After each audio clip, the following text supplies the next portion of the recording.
गेल्या 2 दिवसांपासून सुरू असलेल्या अतिमुसळधार पावसामुळे जुन्नर तालुक्यातील हडसर गावात भूस्खलनाची परिस्थिती निर्माण झाली आहे. किल्ले हडसरच्या पायथ्याशी असलेल्या भैरवनाथ मंदिर परिसरातील जमीन खचली असून यामुळे तेथील 3 ते 4 घरांना धोका निर्माण झाला आहे. घटनेची माहिती मिळताच प्रशासनाच्या अधिकाऱ्यांनी घटनास्थळी भेट देऊन पाहणी केली. हडसर गावातील भैरवनाथ मंदिराच्या परिसरातील जमीन अतिपावसाने खचली असून सुमारे 60 ते 70 फूट लांब भागात जमीन सरकली असून माती ढासळली आहे. भूस्खलनाच्या अगदी जवळच नितीन आनाजी सांगडे, जनाजी मारुती सांगडे आणि रवींद्र सोनू सांगडे यांची घरे आहेत. त्यामुळे त्यांच्या कुटुंबांसह शेजारील आणखी घरांना धोका निर्माण झाला आहे. घटनास्थळी जुन्नर पंचायत समितीच्या सभापती कमलताई शेळकंदे, महसूल विभागाचे राजूर मंडळ अधिकारी देस्टेवाड, ग्राम महसूल अधिकारी दाभाडे मॅडम यांनी भेट देऊन पाहणी केली. यावेळी हडसर गावचे तंटामुक्ती अध्यक्ष दिनकर शिरगिरे, शांताराम सांगडे, माजी सरपंच नारायण सांगडे, रोहिदास सांगडे, विलास सांगडे, मेघराज सांगडे यांच्यासह अनेक ग्रामस्थ उपस्थित होते. प्रशासनाने धोका असलेल्या कुटुंबांना सतर्क राहण्याच्या सूचना दिल्या असून पंचनामा करून अहवाल वरिष्ठांना पाठवण्याचे काम सुरू आहे. अतिपावसामुळे हडसरच्या भैरवनाथ मंदिराच्या जवळील भूस्खलनाचा धोका वाढला आहे. प्रशासनाने तातडीने पंचनामा करून प्रतिबंधात्मक उपाययोजना कराव्यात अशी मागणी ग्रामस्थ करत आहेत. AB9 वार्तासाठी अशोक बोचरे, हडसर.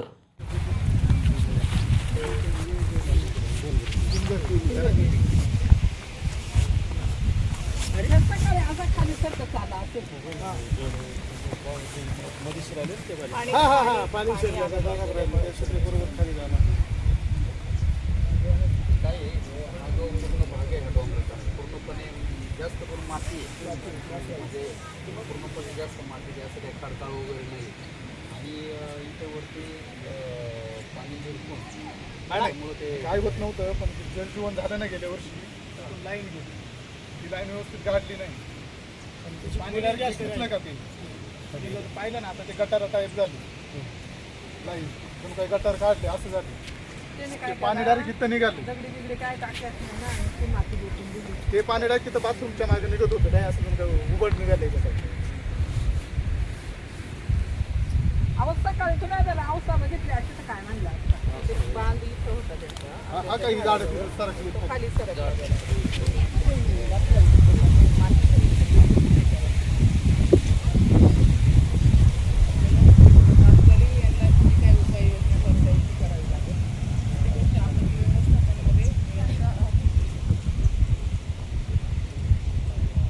कधी जाऊ शकते. पाऊस जर बंद झाला तरच, नाही तर मग पाणी चालणारच आहे. आताची पावसाळा चालू झाला आहे. अजून जायचं किती दिवस आपलं पाणी आहे.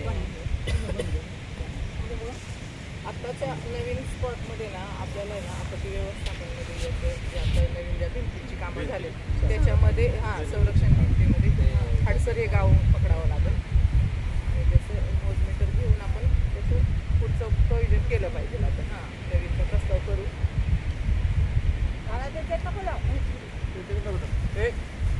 गरजेचं आहे. वस्तीवरती शेवट आहे, खाली गाव आहे. आणि काय होणार की जर हे सगळं खचलं गेलं तर सगळं खाली गावापर्यंत काय बरं का सभापतीत आहे. आता हा एक छोटासा हा ट्रेलर आहे. हे जर आता हे थोडंसं जरा खाली आले, पण आता हे जर सटकलं तर वरच्याला परत सपोर्ट नाहीये. वरचं परत त्याच्यानंतर येणार, परत असा एक एक भाग येत राहणार. आणि जे पूर्ण ते जे वरती मंदिर दिसते तिथपर्यंत आहे. म्हणजे हा फार मोठा असा डोंगरच आहे हा किल्ल्याच्या पायथ्याला, की त्याच्यात सर्व माती आहे. आणि तो जर मलबा म्हणजे त्याचा हा सपोर्टच आहे, खालचा प्रॉपर सपोर्ट आहे. आणि हा सपोर्ट जर सरकला तर वरच्याला वेळ लागणार नाही. आणि मग त्यावेळेस काय ह्या 3 घरांचाच प्रश्न नाहीये, त्याच्यानंतर खाली गावाचा पण प्रश्न आहे. कारण रस्त्याच्या खाली परत दुसरी घरं चालली आहे, असा विषय आहे इथं. त्याच्यामुळे तातडीने इथं उपाययोजना होणं गरजेचं आहे. प्रामुख्याने आता सगळे ग्रामस्थ या ठिकाणी उपस्थित आहे. आपण थोड्याशा तहसीलदारांना सांगू, बाकीचे वस्तुस्थिती आणि रिपोर्ट करून परिस्थितीचं गांभीर्य घेऊन आपण थोडंसं तात्कालिक त्याच्यामध्ये उपाययोजना केल्या पाहिजे. सर्व पावसाळ्याने आपले दोन शेती नाही का सांगावं नाही काय नाही आता जे आहे ना आता हे 4 लोक येतील की आता सध्याची ते 3 घरं आहेत ना आपण त्याचे शाळेमध्ये कुठं ते शाळेमध्येच करावं लागणार आहे स्थलांतर हां ते तात्पुरतं करून मग नंतर तर आम्ही हे नियोजन करून घेऊ आता तो तास तरी तुम्ही काय आराखडा कसा तयार नाही आम्ही रिपोर्टिंग करतो रिपोर्टिंग करतो जे आहे सरकारला आमच्या तहसीलदारला किंवा असं ते झालेलं आहे त्यामुळे पुढे ते करणं गरजेचं आहे आणि आता सध्या तरी आपल्याला 4 घरं ते जी आहे ती तरी स्थलांतर करणं गरजेचं आहे. एवढा जित्रा माणसा पोरा जनावरा आणि पावसाचा दिवस जायचं किती अजून नाही आता एवढ्यात काहीतरी त्याला आराखडा त्याला ते बरं होईल ना. माणसं रात्री रोग कुठं पण जनावर जनावर कुठं बांधायची ना.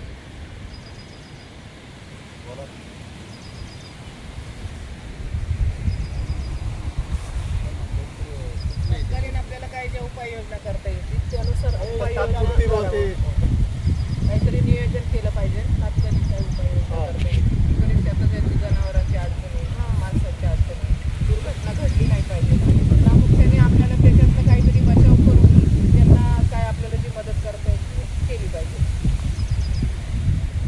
संरक्षण करणं आपली सगळ्यांची जबाबदारी आहे आता.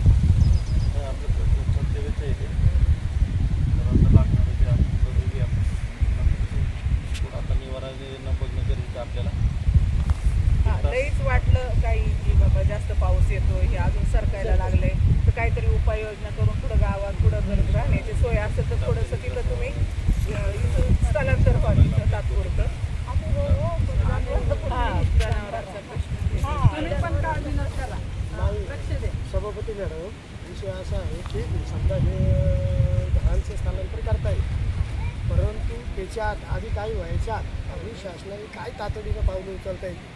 संरक्षण बिल नक्की जे आपण करूच आहे आणि कुठली दुर्घटना घडणार नाही अशी आपण काळजी घेऊ. पुढचं तर किंवा आता तुर्तास आता विषय आहे. तुर्तास ठीक आहे पण तुम्ही जे नाही, पुढे कुठली घटना घडू नये दुर्घटना होणार नाही याच्यासाठी आपण आता तात्कालिक जी उपाययोजना करता येईल ती नक्कीच प्रामुख्याने करण्यासाठी सगळे यंत्रणा कामाला लावून आपण पुढे नक्कीच मदत करूया.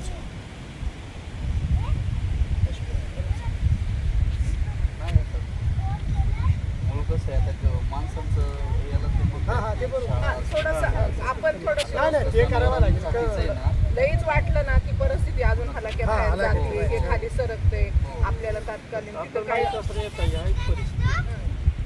तर त्यासाठी आपण तात्कालीन उपाययोजना जी करणार आहे गावामध्ये शाळेची वगैरे कुठं तर तिथे नक्कीच सगळ्यांनी तुम्हाला हा बरं का नितीन ते धनंजय तुम्ही आहे तुमचं हे घरी नाही का म्हणजे आता हे जिल्हाधिकारी तलाठी आता यांचं आता त्यांनी प्रत्यक्षात तुमच्या इथं येऊन भेट दिलेली प्रत्यक्षात सकाळी जसं माझं बोलणं झालं तहसीलदार साहेबांशी बोललो त्यांच्याशी माझं बोलणं झालं त्यानंतर हे जेवढेकडे करून आता इथे आलेले सभापती ताई पण सकाळी फोन झाल्या इथे पोहोचले. विषय असा आहे का त्यांचं असं मत आहे का तातडीने उपाययोजना करायची म्हणजे काय का मनुष्याचंही काही मनुष्याला काही होऊ नये त्याच्यावरती प्रथम हे करायचं मग काय करता येतं त्या ठिकाणी आपत्तीच्या याच्यात की त्याचं कुठंतरी पुनर्वसन करायचं किंवा कुठंतरी स्थलांतर करायचं. आता तात्पुरती सोय म्हटल्यावरती आपल्याकडे जे काही शाळा आहेत किंवा आपले जे काही राहण्यासाठी निवास आहेत मग ते शासनाचे असतील किंवा आपल्या सार्वजनिक याच्यातले असतील तिथे समाज मंदिर वगैरे मग तिथे तुमची व्यवस्था तात्पुरती करण्यात येईल. तुम्हाला जर वाटलं का आता इथं आम्हाला भीती आहे रात्री बुवा कधी आलं किंवा काय झालं तर आम्हाला भीती वाटते तर त्या दृष्टीने शासन म्हणजे त्या दृष्टीने हे करतील. आणि राहिला प्रश्न आता जनावरांचा तर आताच साहेब म्हणत होते का जर कुठं कुणाचे गोठे असतील किंवा कुठं स्पेस आहे बघ तिथे का तिथे जनावर यांचे ठेवू शकतो तर त्याच्यावरती सुद्धा आपण बघूया असं त्यांचं आता म्हणणं आलेलं आहे. आता दुसरं काय आता सध्या आणि जे आता ते आपण म्हणू उद्या गॅबिनवाला असेल म्हणजे संरक्षण बिल किंवा दुसरे काही उपाययोजना तर त्यासाठी यांना एक आराखडा तयार करून प्रस्ताव तयार करून वरती पाठवावं लागेल. मग हे सगळं आपत्ती व्यवस्थापनच्या अंतर्गत येतात. तालुक्यामध्ये ज्या ज्या काही घटना घडल्या त्याच्यातले टोटल आणि मग त्याचं बजेट आखलं जाणार वरती आणि मग ते होऊन पण त्या कामाला लगेच होईल असं गती मिळणार नाही. कदाचित दिवाळी होईल, उन्हाळा येईल त्या कामासाठी. त्याच्यामुळं आत्ता तातडीची उपाययोजना अशा पद्धतीची होईल असं त्यांचं मत आहे. बरोबर ना ताई? आणि ते मला प्रामुख्याची मागणी मला तर आहे तुम्हाला की एक किती म्हणजे मला पण असं वाटतंय की तुम्हाला वाटलं बुवा आता सकाळचं तुम्ही पाहिलं, आता हे झाड जर पाहिलं आंब्याचं पूर्णपणे तिकडे झोपले असं म्हणजे हा मलब्याचा दाब त्याच्यावर आल्यानंतर त्याच्या मुळ्यांसह ते उकडलेलं आहे. अशा परिस्थितीत उद्या आपल्याला उद्या भीती वाटत असेल बुवा रात्रीचं झोपायला, तर तुम्ही सुद्धा तुमचा निर्णय लवकर घ्या आणि थांबूच नका इथे. हो हा, पावसाचं जर प्रमाण जास्त राहिलं तर अजून एक दुर्घटना काही होईल. जनावरं पुढे बांधायची अच्छा पाऊस. जनावरांचे ना थोडी नाही किती नाही 10-12 जनावर आहेत पुढे ठेवायची माणसं पण जनावरात कोणी कमी नाही पडणार गावामध्ये. थोडंसं माणसाला जनावरांचं पुढे जर सार्वजनिक ठिकाण असेल तर थोडंसं करावं लागेल. नियोजन तर काय तर करावं लागेल. आपण म्हटलं भविष्य काळात आपण हो, नाही, त्याच्यासाठी प्रामुख्याने मध्ये घ्या भले दिवाळीपर्यंत काय होईना पुढच्या आराखड्यात ते मंजूर झालं पाहिजे आणलं पाहिजे. म्हणजे पुढल्या वर्षी परत ही घटना बघायला नको. नाही, ते प्रामुख्याने आपण आता नवीन 4 आहे याच्यामध्ये प्रस्ताव